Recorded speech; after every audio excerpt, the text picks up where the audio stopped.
नमोस्तोचर श्री निमित्त जैन आपके श्री चरणों में अपनी शंका रख रहे हैं।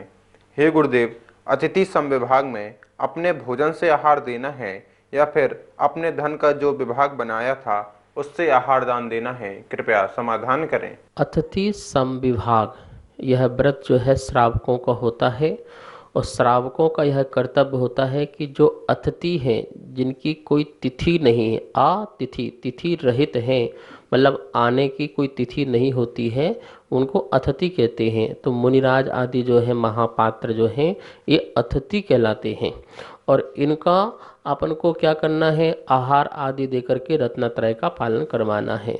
तो ये अतिथि समविभाग सम्यक रूप से विभाग बनाना, अपने आय का, भोजन का नहीं बोल रहे यहाँ, आय का। देखिए दान के लिए लिखा स्वस्य स्वस्य अतिसर्गः दानम। स्वस्य मतलब धन का, अपने धन का जो है दान करना, धन को छोड़ना दान है। तो समविभाग कैसे बनाएंगे, आप अपने जो आय कमाई है उसमें से आप क्या बनाएंगे, अपने परिवार के लिए, अपने बच्चों के लिए, अपने परिजन लोगों के लिए और आगामी काल के लिए और दान के लिए। तो एक दान का भी विभाग जो है हम अपना निकाल के रखते हैं। उस दान के विभाग से हम क्या करेंगे, मुनिराजों को आहार देना है, औषध देना है, अभय दान में कोई वशतिका आदि देना है, या ज्ञान दान में क्या करना है, पुस्तक देना है, या संयम उपकरण है, पिछी है, कमंडल है, शास्त्र है। तो वो तो आपको कैसे, पैसे से तो खरीदना पड़ेंगे ना। तो आपने जो संविभाग बनाया है उस संविभाग से, जैसे मान लो अब आपने भोजन बनाया, तो आपने आप ही एक ही व्रती हो और आपने अपने लिए भोजन बनाया, तो कितना बनाया होगा, एक रोटी दो रोटी जितना बनाया, जितना भोजन करते उतना बना लिया होगा।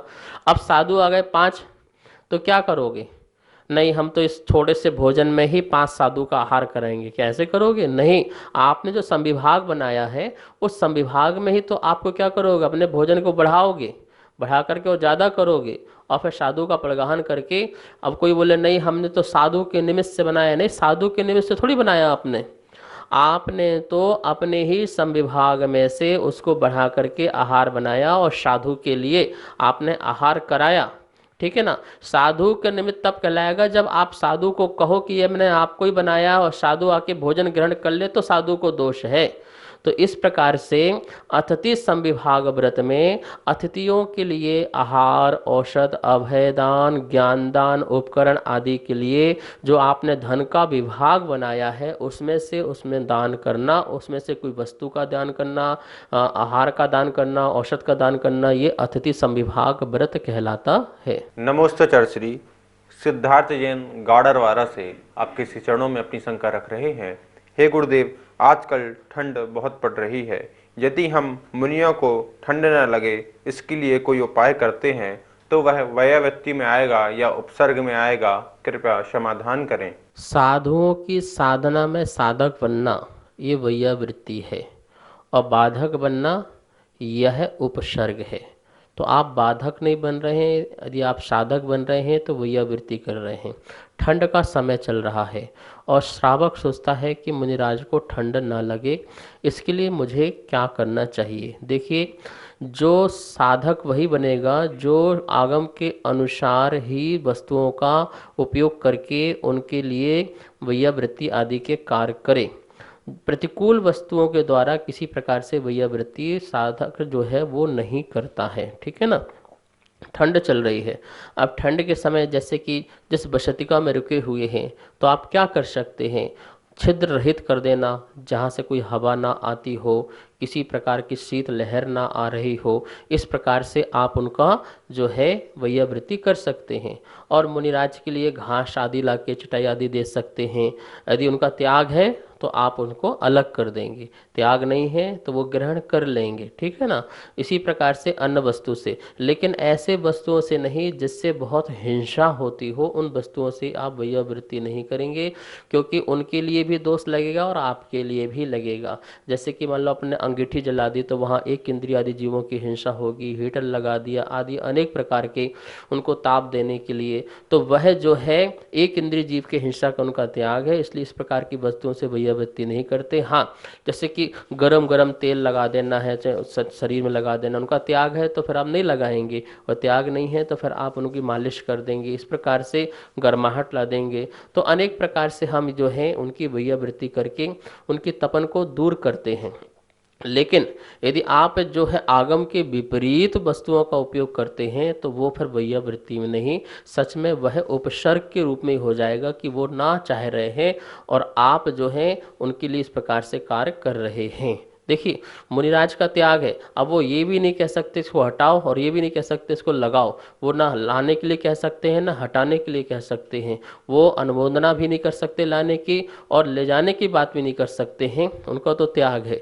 लेकिन यदि आप इस प्रकार से प्रतिकूल वस्तुओं को रखते हो तो वो आवैयावृत्ति कहलाएगी। तो आगम के अनुकूल ही हमें वैयावृत्ति करनी है, उनकी साधना में और उनके व्रतों में किसी प्रकार के दोष न लगें, इसका भी हमें बहुत ध्यान रखना चाहिए। नमोस्तु चर्श्री। संभव जैन आपके श्री चरणों में अपनी शंका रख रहे हैं। हे गुरुदेव, भूख और प्यास किस कर्म के उदय से लगती है और भोजन पानी आत्मा खाता है या फिर शरीर में लगता है? कृपया समाधान करें। भूख और प्यास किस कर्म के उदय से? देखिए, आसाता वेदनी कर्म के उदय से, तीव्र आसाता वेदनी कर्म के उदय होने पर ही व्यक्ति को क्षुधा और तृषा ये दो जो हैं सताते हैं, भूख लगती है और प्यास लगती है। और इसमें सहायक कर्म जो है मोहिनी कर्म और वीर्यांतरय कर्म। वीर्यांतरय कर्म की मतलब शक्ति और मोहिनी कर्म मतलब इच्छा, इच्छा भी होती है।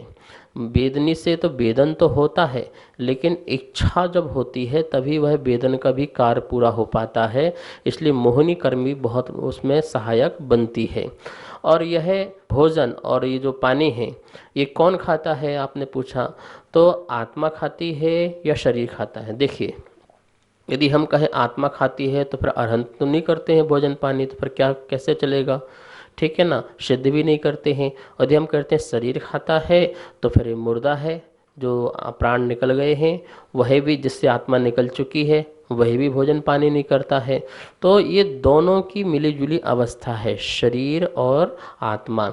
आत्मा की इच्छा शक्ति होना और शरीर मतलब इंद्रियां जो हैं शिथिल पड़ने लगती हैं, तो उस वह अपनी डिमांड करता है, उसे क्षुधा भूख प्यास आदि जो है वह सताती है। शरीर और आत्मा की यह मिली जुली अवस्था है, इसलिए हम ये कह सकते हैं कि आत्मा भी खा रही है और शरीर भी खा रहा है। दोनों को कह सकते हैं, आत्मा विकल्प खा रहा है और शरीर भोजन को ग्रहण कर रहा है। तो इस प्रकार से आसाता वेदनी कर्म का जितना जितना तीव्र होगा उतनी ज़्यादा